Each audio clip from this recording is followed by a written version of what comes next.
crème. Grand merci à la pucelle. Charles le VIIe, je veux accueillir ici mes saints alliés contre l'anglais Oni. Oh, où sont les scribans de l'élève? Il y a fallu que la nuit descende. Au pont-levis de mes songes, dame Marguerite, prenez un nappe. Gilles de Montmorency-le-Hall, baron de Rouet, seigneur de Machecourt, Saint-Étienne de Mermont, Pondic.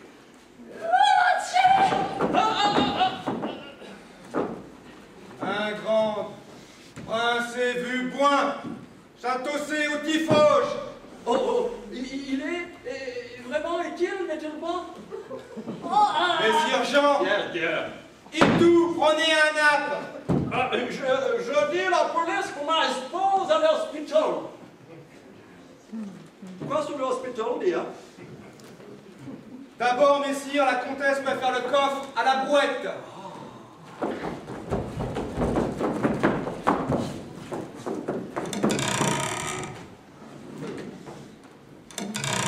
Are you all right, dia? Yes, Lord.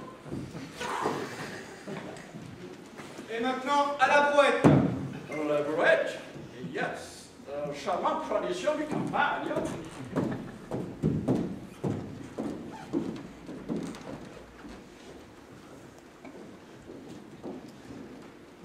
Il y a quelqu'un? C'est là que j'ai fait ma première interview, chère Madame Rosette. Bon, et bien moi je prends ma liqueur de pêche et je vous laisse. Qu'est-ce que je vous dis? Qu'ils auraient appelé ça au château de Barbe-Bleue, hein? Eh bien, qu'on serait obligé d'agrandir l'auberge, tandis. Eh bien, oui, touristes de masse. Elles sont descendantes, alors elles veulent point. Et puis nous, bah, on peut rien contre, hein? Bon, où c'est-il qu'elle a mis sa pêche, Mme Marianne, hein? Où c'est-il? Dans le coffre, là?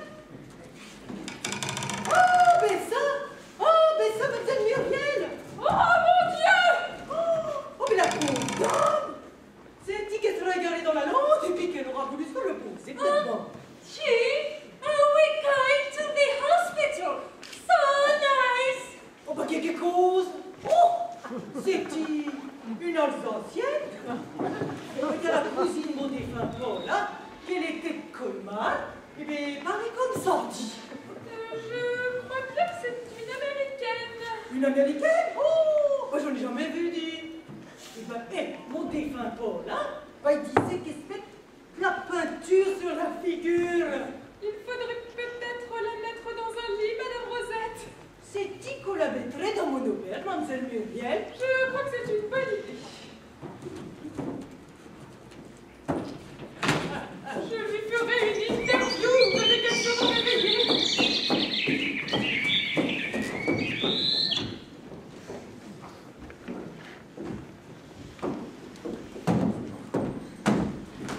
Ici nous sommes, ma dear.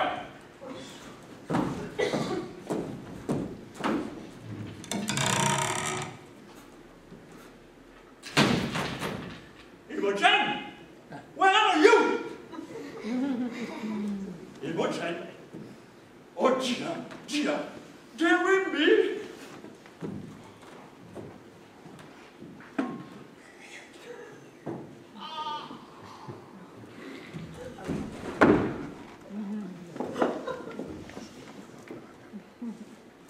Honte nous vous vu si bas.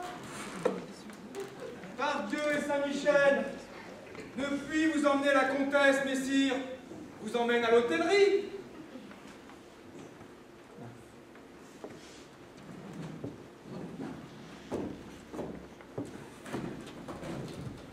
Oh, monsieur Charles, c'est vous?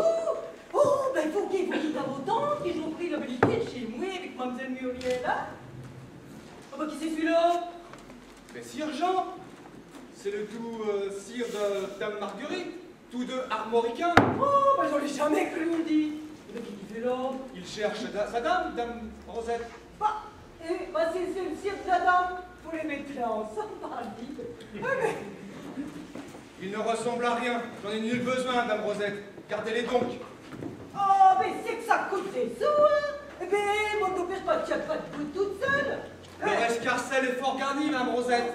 Ah ben, faut pas trop regardant tout de même, hein. Allez, vous me l'amenez jusqu'à mon auberge, monsieur Charles. Je vais me hâter car Jean de Cran m'attend.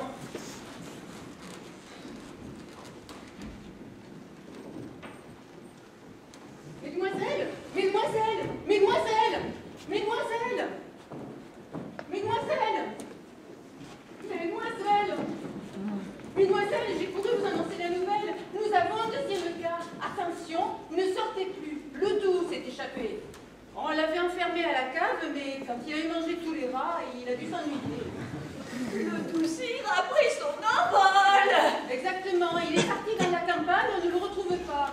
J'aimerais bien qu'on le retrouve, qu'il revienne tout seul. C'est notre fou le plus dangereux. Un fou dangereux. Mon Dieu, c'est épouvantable. La folie qui erre dans le monde est derrière la porte. Ah, Un monsieur fou Charles. dangereux évadé dans notre petit village si calme. Monsieur Charles, ne me regardez pas comme ça. Je vous ai déjà dit que vous seriez très bien chez moi. Si ce n'était pour vos tantes et puis votre frère Clovis, il y a longtemps que je vous aurais accueilli. Jean de Cran est au paradis. Exactement, cela fait quelques siècles, monsieur Charles. Je dois aller chercher la brouette. Oui, monsieur Charles. Je le trouve de plus en plus décousu, pas vous? Monsieur Charles, je vous trouve de plus en plus atteint. Je vous trouve de plus en plus Marie de Cran. C'est Marie de Cran. Mon Dieu, deux d'un coup. Non, Charles, ce n'est pas possible. Nous n'avons qu'une seule brouette. Ben, vous voyez, vous le dites vous-même, ce n'est pas possible. Il délire en continu. Il faut le soigner.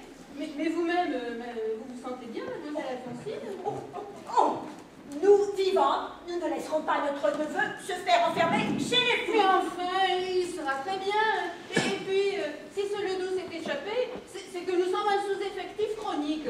Nous n'avons plus de subventions, plus de soignants, plus de gardiens. Mais c'est terrible, il va falloir fermer. Mesdemoiselles, confiez-moi votre neveu. Plus de gardien.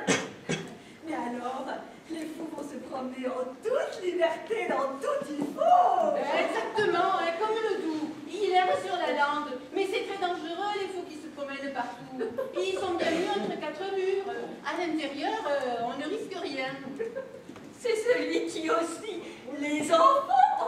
3 ou 4 petits nourrissons. Mais non, c'est celui qui faisait rôtir les vieilles dames. On ne sait jamais ce qui se passe dans leur tête. C'est terrible la folie. Ce monsieur Ledoux, il n'a pas l'air très doux. Ouais, et ça peut tomber sur n'importe qui. Sur vous, par exemple. Enfin, je veux dire Ledoux. Au moins, s'il y a des morts, on saura qui est coupable. Ah, attention, il ne tue que les vieilles dames. Oui, mais avec tous les bons traitements que vous lui avez administrés, il pourrait changer. Bon, en tout cas, je vous aurai mis au courant. Allez, bonne fin de journée. Au revoir, madame Delouf.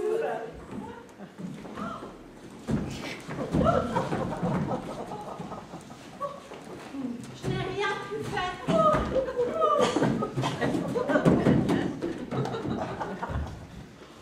Jean de Cran est parti. Marie de Cran est partie.